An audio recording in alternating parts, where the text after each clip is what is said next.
요즘 들어 달러의 시대는 이제 끝났다. 이런 얘기 정말 많이 들리죠. 전 세계 중앙은행들이 달러를 내다 팔고 금을 사 모으고 있다는 건데요.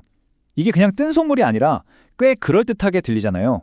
근데 마침 바로 그 미국 중앙은행 연준에서 이 소문의 진실을 파헤친 아주 흥미로운 보고서를 하나 냈습니다.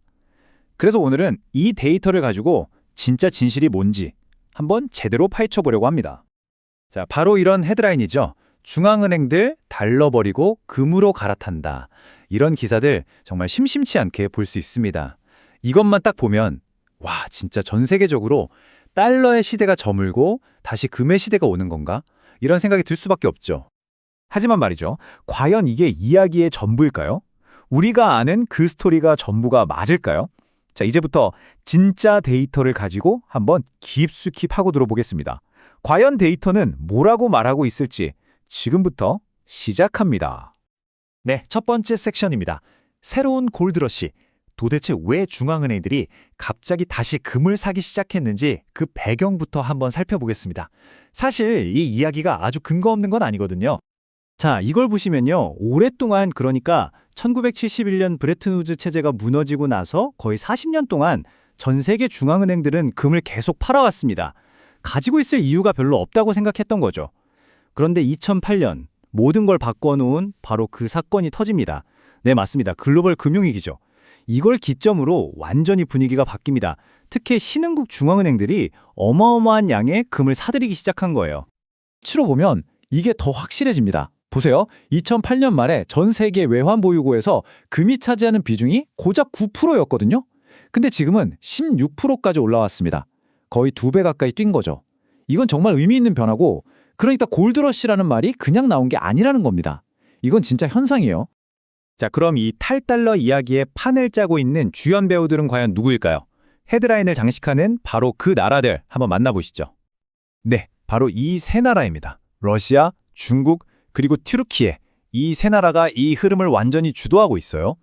2008년 이후에 전 세계 중앙은행이 사들인 금이 있잖아요. 그중에서 무려 64%를 이 세 나라가 다 사들인 겁니다. 어마어마하죠. 그리고 중요한 건 이들은 그냥 금만 산 게 아니에요. 금을 사는 동시에 달러 보유 비중은 아주 확실하게 줄여나갔습니다. 그러니까 우리가 뉴스에서 보는 탈달러 이야기의 주인공이 바로 이들이라고 할 수 있는 거죠. 자, 그런데 말입니다. 바로 여기서부터 이야기가 아주 흥미로워집니다. 이 세 나라를 딱 빼고 나머지 나라들의 데이터를 들여다보면요. 이야기가 정말 180도 달라져요. 데이터가 진짜로 보여주는 진실이 뭔지 지금부터 확인해 보시죠. 바로 이겁니다. 결정적인 차이가 딱 드러나죠. 왼쪽 탈달러 삼총사는 금을 사면서 동시에 달러를 팔아쳤습니다. 그렇죠? 그런데 오른쪽 나머지 대부분의 금 매입국들은요. 금은 샀는데 달러는 팔지 않았어요. 오히려 같이 늘리기도 했죠. 이건 탈달러가 아닌 겁니다. 전혀 다른 전략인 거죠. 구체적인 예를 몇 개 들어볼게요. 진짜 재밌습니다. 자, 폴란드. 세계에서 네 번째로 금을 많이 산 나라인데 달러 비중은 오히려 38%에서 41%로 늘었어요. 이상하죠? 우리나라도 마찬가지입니다.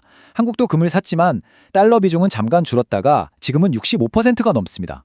멕시코는 더해요. 외환 보유고의 90% 이상이 달러입니다. 그러니까 이 나라들한테 금 매입은 달러를 버리는 탈달러가 아니라 그냥 자산을 다양하게 가져가는 포트폴리오 다각화 전략이었던 거예요. 자, 그럼 이런 질문이 나올 수 있죠. 아니, 그래도 2022년에 미국이 러시아 외환 보유고를 동결시켜버렸잖아요. 그 충격적인 사건 이후에는 뭔가 달라지지 않았을까요? 네, 아주 좋은 질문입니다. 그 제재 이후에 정말 탈달러 움직임이 가속화됐는지 데이터를 한번 보죠. 와, 근데 여기서 정말 아무도 예상 못한 결과가 나옵니다. 자, 이 그래프를 한번 보세요. 이게 뭐냐면 금을 사는 나라가 동시에 미국 국채 같은 미국 자산도 같이 살 확률을 보여주는 건데요. 제재 이전인 2012년부터 2021년까지도 그 확률이 55% 정도로 이미 절반이 넘었죠. 근데 제재 이후를 보세요. 2022년부터 2023년까지는 그 확률이 오히려 75%까지 그냥 확 뛰어오릅니다. 네, 맞습니다. 우리가 예상했던 것과는 완전히 정반대의 결과가 나온 겁니다. 모두가 이제 달러 자산은 위험해, 금으로 가자 이럴 줄 알았는데 현실은 뭐였죠? 금을 사는 나라들이 오히려 미국 자산을 더 열심히, 더 많이 같이 사들였다는 거죠. 이건 우리가 생각하는 그런 광범위한 탈달러 움직임과는 정말 거리가 멀어 보이지 않나요?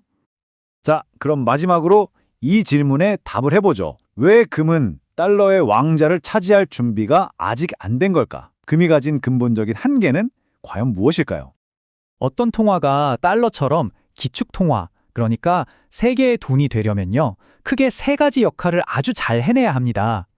첫째는 가치 저장 기능, 내 재산을 안전하게 보관해줘야 하죠.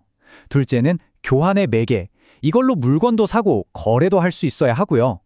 마지막 세 번째는 가치의 척도, 모든 상품과 서비스의 가격을 이걸 기준으로 매길 수 있어야 한다는 겁니다.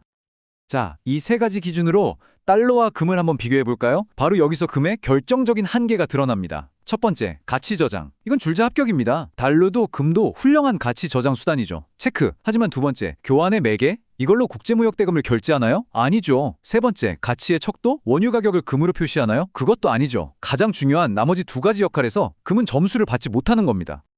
이게 현실에서 어떻게 나타나냐면요, 지금 자기 나라 돈의 가치를 금에 고정시키는 나라 거의 없습니다.